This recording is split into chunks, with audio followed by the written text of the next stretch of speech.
Every year in April, cities around the globe hold World Art celebrations. For the third year, Hoover Elementary is recognizing its diversity. I'm Dan Carpenter, and we're going up close with the day recognizing cultural heritage.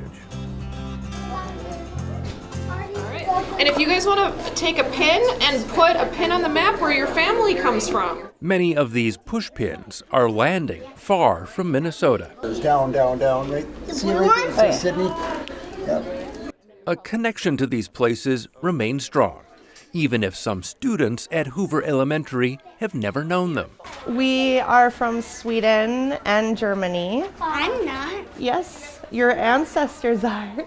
This World Art celebration has brought together a tactile experience for Hoover Elementary students and their families. We know that many of our families are here and they're their third, fourth, fifth, 10th generation, and some people are new arrivals to our country. So it's just really cool to remember that even if you really consider yourself American and embrace American culture, you might still eat lefse at Christmas because we're Scandinavian. Food is one way of experiencing culture. It's green. Through new flavors. It tastes like rotten egg. Mixed reactions. The Swedish fish were a hit, as well as the fried egg flavored potato chips. Seaweed and sauerkraut were less popular. I only smelled it, and since I'm very picky with eating things, I hated it. They try everything once.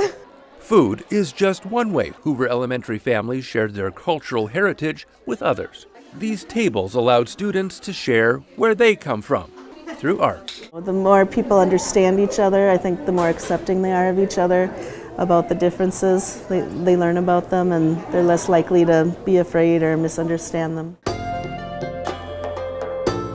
One fold at a time. Animals come to life at the hands of students practicing origami, a Japanese art form.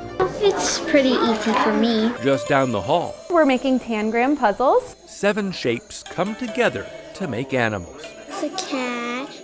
A puzzle brought to Europe from China during the Tang Dynasty. It's definitely a fun way to kind of bring in different cultures and the unique history that goes along with tangrams. So, you know, it's a tradition that we want to try and keep alive. We're going to take a little world tour. The highlight of the World Art celebration every year The embroidery is hand-stitched by Hmong female elders. is the multicultural fashion show. When the kids walk through the door each morning, they're usually dressed like their peers. This is a time for them to shine and to really feel proud, and you can see that pride on their face. This year, traditional clothing from 13 countries were represented. Some kids don't realize that there are other students in this building that come from the same cultural background and have the similar heritage.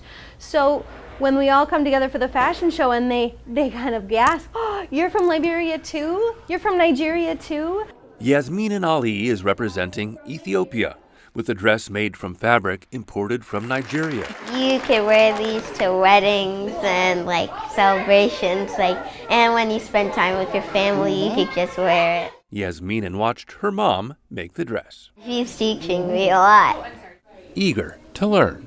But you asked me, she never know Africa, she never... Yeah, I was born in Minnesota.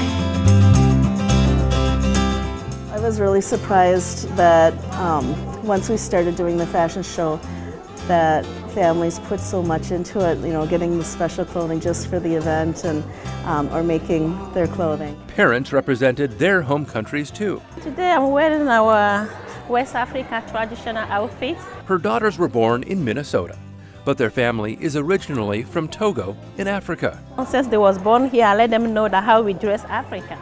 At Hoover Elementary, more countries are represented every year. The demographics are swiftly changing, which is great. We love to see the diversity. I think that it's wonderful for our students to have that exposure.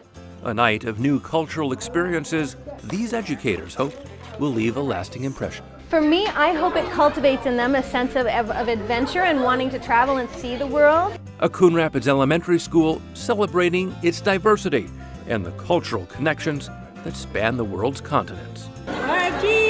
I'm Dan Carpenter, bringing you up close to art, history, and culture.